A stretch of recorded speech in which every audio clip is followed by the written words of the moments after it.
Hello ladies and gentlemen, welcome to Race Horror Recordings. My name is Lars and today I thought we'd have a quick look around the studio.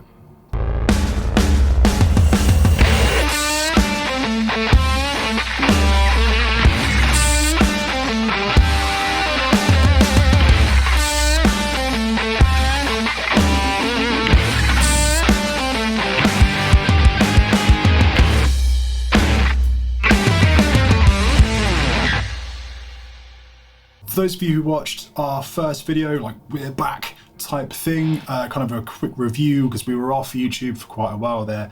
I kind of went over like where the gear went. COVID was pretty harsh and I got married and etc, and a lot of gear kind of had to go to compensate for the COVID-iness of the situation. So I thought it would be good to kind of pause for a minute and take stock and kind of have a look at the studio as it stands now, so that maybe in a year's time I can shoot one of these again and we can look back, we can see how things have changed. I'm not going to sit here and talk forever, so without further ado, let's have a look. Go, do the thing. Cut to the yes. Okay, this is the space. Let's have a look around what we got. We'll start down here, I suppose. Aston Halo stored in a 10U rack unit. Aston Halo, it's amazing. It's really, really good. I think like Stevie Wonder uses it and all that sort of stuff. I got the Halo Shadow, which is the black one, because oh, that's gone. So if you haven't seen it, I quite like black. And the non-black one is like bright purple, which was kind of a bit much. We've got a wall of cables of varying length. You've got like lots of XLRs. There's 1 meter, 2 meter, 5 meter, and 10 meter cables. Some of them are in use, so they're not all up there, but that's most of them. Some headphones. These are AKG K701s, open back. They're actually really good. They're about £100 on Amazon, and I really, really like them. These are just kind of general use if someone wants to listen in with me. They're K92s. They were about 40 quid, I think, but they're solid. They're pretty good. These were £30 on eBay in 2014. They are closed back Superlux headphones I got on eBay when I was at uni. And they're actually really, really good. We use them for tracking and stuff, and they're really solid. They're still going. I mean, 2014, what are they? That's, God, I don't know what I know. 8 years old? Too old. Scary old. Acoustic panels. Me and Mitch made these over the course of a Saturday, I think, in my garden in my old house. They turned out pretty well. They're wood back with a wood frame. We attached rock wool and material to the wooden back and then attached that to the frame and then hung it up on the wall. And they came out really, really well. I'm really happy with them. I think we made 5 in total. One of them's mounted horizontally. There's another one over there. And then there's another one that I haven't really got anywhere to put it yet. So it's kind of in storage. We'll talk about the furniture, I suppose. Yeah, if I'm not falling over. Talk about the furniture. Yeah, I've got a red, oxblood red, I think, is the colour Chesterfield armchair, and the matching little sofa over there. They're great. This is just for when bands come in and stuff. It's good to, number one, they make the room look nice, and number two, it's somewhere for them to sit on mix sessions and all that sort of stuff while they have a drink and chat music and all sorts of stuff. Adds to the vibe. Guitars and basses. Let's have a look. Not 1982, so I can get the light up right there. You go. 1982 Greco Super Real Custom, made in Japan. It's like a Les Paul custom clone. This thing's amazing. I absolutely love it to pieces.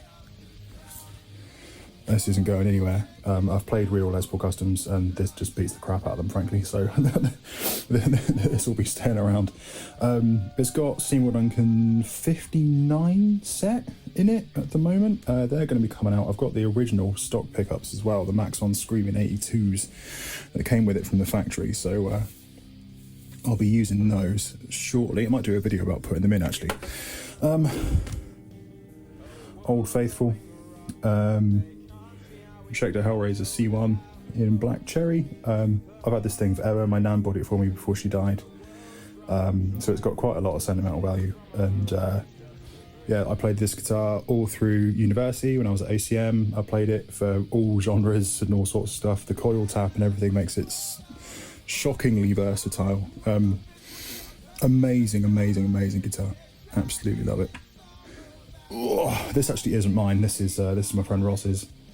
Say, what is it? It's an Ocean Laguna or something like that. It's an Ocean something bass. We have quite a bit of trouble working out what it is because there doesn't seem to be much information about them online, but it's fantastic and it sounds great. It's got this gorgeous, I don't know if you can see it on the crappy camera. There you go.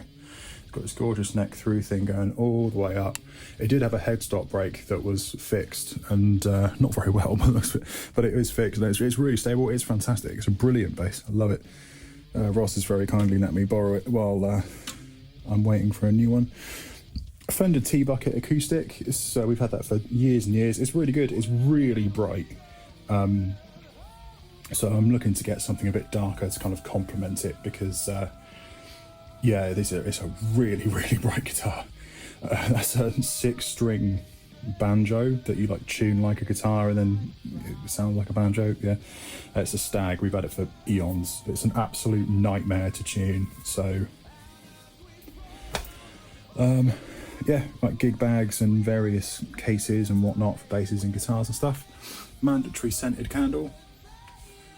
Really sets the vibe. Got some nice bulbs and stuff. What is this? Alesis 25 key, is that? Keyboard. Plastic plant. Got to be done. Let's move over here. What we got? Mitch's, is that an NT2? NT2A or NT1? I don't know. It's Mitch's anyway. He's in Korea at the moment, being Korean and doing Korean things. He's not actually Korean, but he's living the life. So he's over there doing that. So I'm watching his mics while he's away. Pedalboard, which is in complete shambles because we've been doing some recording, but we've got Crybaby, SD1, Polytune, all you need into a Marshall. Down here, if you can see, not really. Let's pull things out into the light.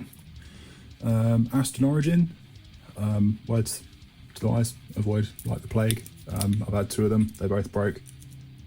And Aston were terrible in terms of customer service and getting them sorted. Won't be buying from them again.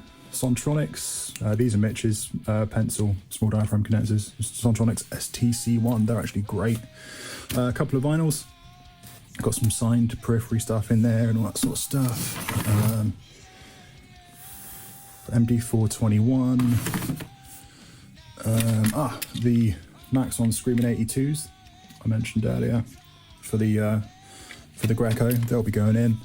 Some speaker cable, Digitech Whammy.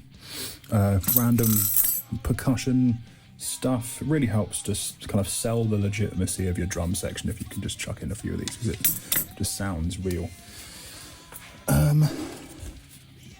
Full Drive 2, one of the hand-wired custom shop ones. This is absolutely incredible. John Mayer drive tones in a box. Love it to pieces. Awesome.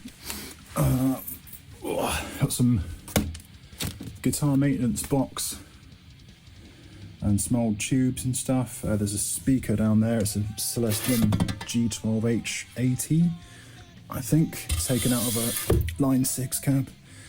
That's a box of kind of miscellaneous crap, like little hand tools and spray adhesive and wipes and batteries and cables and stuff. Buddha Bubwa V2, literally the coolest looking wire pedal in existence. It sounds amazing. It's a lot smoother than a Crybaby. Oh, and it weighs a ton. Standard circuitry Terra Firma. Not sure if I'm allowed to show you that yet, but yeah, it's like a power out distortion thing. Got a video on that coming out. It's great. Really, really cool. Really versatile. Crybaby. Wah Wah, which is awesome. Pretty much the polar opposite of that. It's it's a statement, that's for sure. My Peace Lily, which just suddenly decided it didn't want to be alive anymore. I don't really know how to feel about that. It just kind of killed itself. I think it might be the cold with the winter. I'm kind of hoping it perks up. I'm just kind of very gently watering it and hoping it rises from the ashes. My lamp for vibe. I love these big Edison bulbs. Really, really cool. I love just makes the space feel warmer and inviting. Marshall DSL 100. That's Mitch's. It's really, really cool. I like the classic gain section. I hate the ultra gain section, so it stays on classic gain. But it's good for Marshall sounds. It sounds good. 3-channel dual rectifier, running at 50 watts at the moment. Just pulled 2 tubes out the back. Yeah, it's wicked. Love that. It's a recto. Does very recto-y things. Got the big old foot switch at the top. My cactus. Bunch more G12H80s at the top there. A friend of mine was selling them, well, giving them away actually. He was just like, who wants these for free? I was like, yup. Those big C-stand, my big light. A pile of mic stands down behind my curtain. My Monstera plant, which has like quadrupled in size since I moved it into that corner. It loves it. Camera, so Rode video mic, Sony A7 III, Samyang 35mm 1.8. Awesome, cannot say enough good things. This I made myself, as if it wasn't glaringly obvious, because it looks like crap, but and it's got a hole in it. But it's a feedback looper. So you plug stuff into it and it will just run the same signal back out, back in on itself through like an effects loop type thing. So yeah, it's good for kind of creating weird feedbacky effects, especially with like delay pedals and stuff. It's almost like a tape effect type thing. It's really cool. Right, what we got down here? Torpedo Reload, kind of the hub of the guitar recording setup at the moment. It's great actually. It's a DI box, it's a reamp box, it's a reactive load, it kind of just does all of the things. Oh, it's an attenuator as well. It's brilliant. It is actually really, really good. I've kind of gone off the 2-note stuff. My Torpedo VB101 broke. The customer service was pretty rubbish about sorting it out. And I find myself getting option paralysis in terms of just the amount of cabs available, which I know sounds really unfair because obviously you want the most cabs available to you at any one time. It's great for studio use and versatility and all that sort of stuff. But if you spend more time looking at cabs than you do making music, then something's not quite right. So I think just for my personal taste and my setup, I'm probably going to try and switch to an aux box if I can afford it, because even though it's a less versatile unit by like orders of magnitude, I think I'll probably get on better with it. So I'm gonna at least give that a go. A Scarlett 18920 Gen 2, 18920 Gen 1, which I'm using like an Octapre. It's connected via ADAT at the back, so 8 more inputs, 8 more pre's.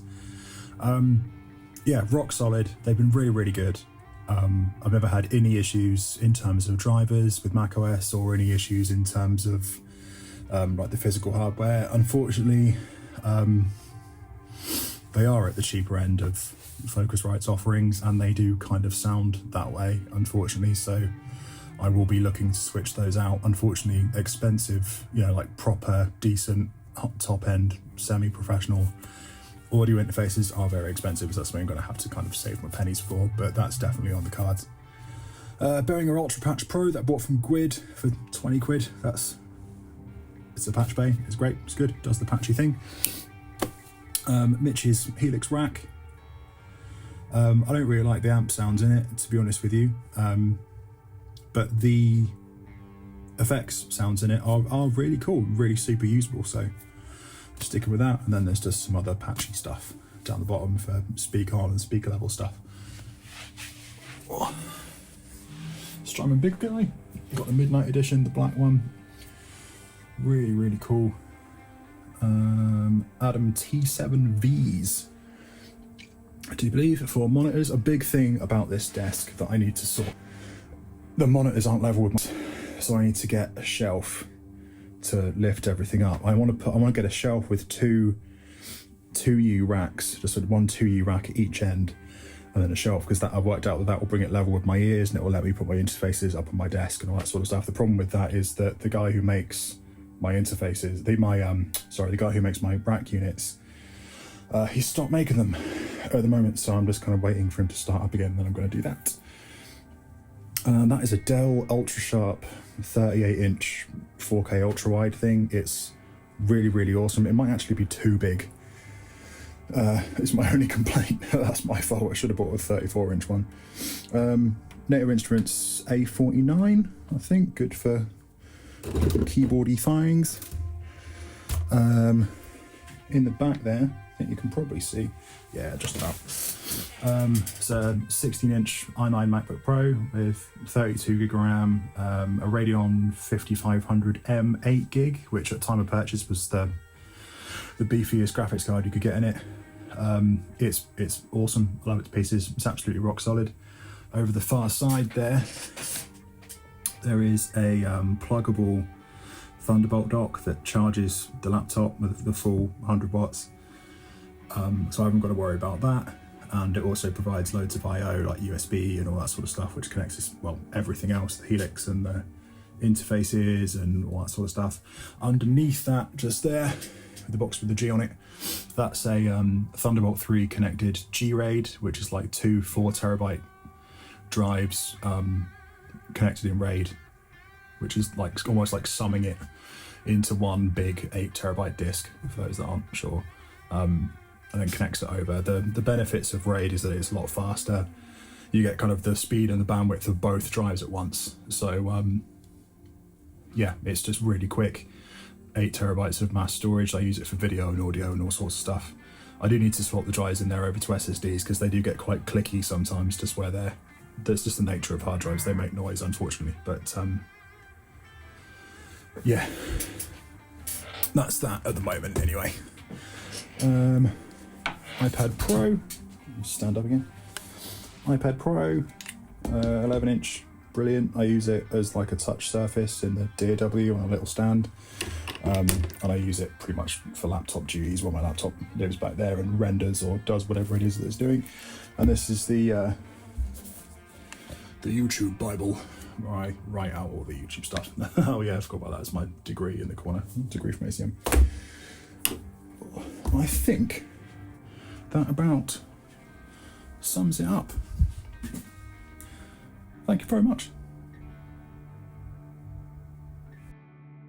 That about wraps it up, guys. Thank you very, very much for watching. I really, really appreciate it. Thank you for making it to the end. If you did, if you can see me, you probably did. So congrats, props on that. I will see you next time. Like, subscribe, share, put in the comments what's missing from my setup as it stands. I know there's obviously some like pretty big things like drums, etc., etc. But if you could put one thing into my setup, what would you do?